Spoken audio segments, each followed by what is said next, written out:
Horsepower. It basically means this engine is as powerful as a bunch of horses pulling this metal wagon. So that got us thinking, how much horsepower does the PlayStation 5 have, and how does it compare to its older brothers? Let's find out, shall we? I'm Riley Wynn with Digital Trends, and we decided to crunch the numbers and find out how powerful the PS5 truly is.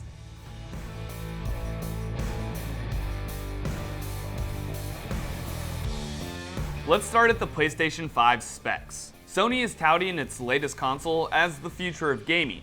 It sports a custom 825GB SSD, 16GB of memory, and AMD's Zen 2 chip with 8 cores and 16 threads of processing power at 3.5 GHz. The GPU is capable of the new hotness in gaming known as ray tracing, and it has 10.3 teraflops of computing power. That teraflop number basically means the PS5 is capable of processing over 10 trillion operations per second. Okay, I just threw a lot of numbers at you, a bunch of bits and a bunch of hertz. But what does it all actually mean? Well, the first model, PlayStation 4, was originally released in 2013. It used a standard spinning hard drive that started at 500 gigabytes of available storage. It also had a much slower 1.6 gigahertz CPU. And get this, 1.84 teraflops of GPU power. In essence, the PS5 is around 5 times as powerful as the original PlayStation 4. But let's go back one more generation. The PS3 was impressive for its time in 2006. Power-wise, yeah, we've come a long way since then. The PS3 outputs at 230 gigaflops. Yes, I said gigaflops. Giga, of course, is less than tera. And at 230 gigaflops, it would take around 44 PlayStation 3s to equal one PS5. What about the king of the consoles? The black and blue PS2. The PlayStation 2 is the most popular video game console of all time. It had 6.2 gigaflops of power. Do the math, and that means over 1.6 million PlayStation 2s would equal one PS5. Back in the 2000s, the US military used PS2s and PS3s to build a network of supercomputers.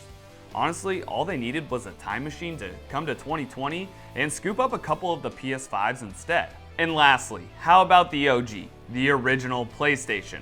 Well, the console was released back in 1994, and it's tough to compare something 26 years later, but if our math checks out, it's kind of ridiculous.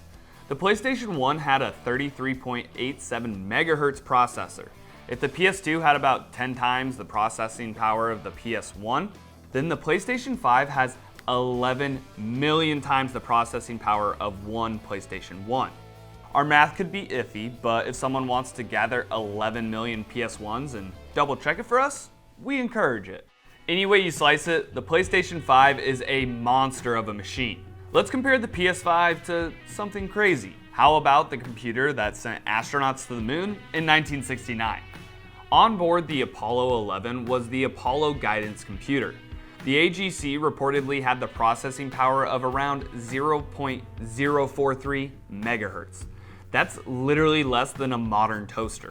If 1 gigahertz equals 1000 megahertz, and the PlayStation 2 operated at 294 megahertz, whereas the AGC operated at 4% of just 1 megahertz, that means the PS2 has over 6,800 times the processing power of the AGC.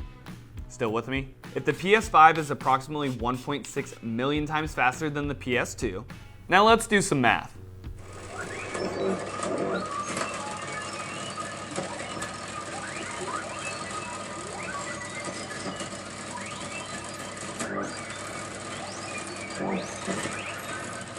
Now, I'm no mathematician, but by my calculations, the PlayStation 5 is roughly 10.8 billion times faster than the Apollo Guidance Computer. How Houston didn't have any problems is crazy. Does our math check out? Honestly, who cares?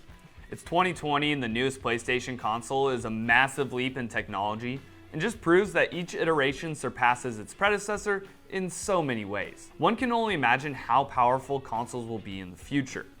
Until next time, I'm Riley Wynn with Digital Trends, and thanks for watching.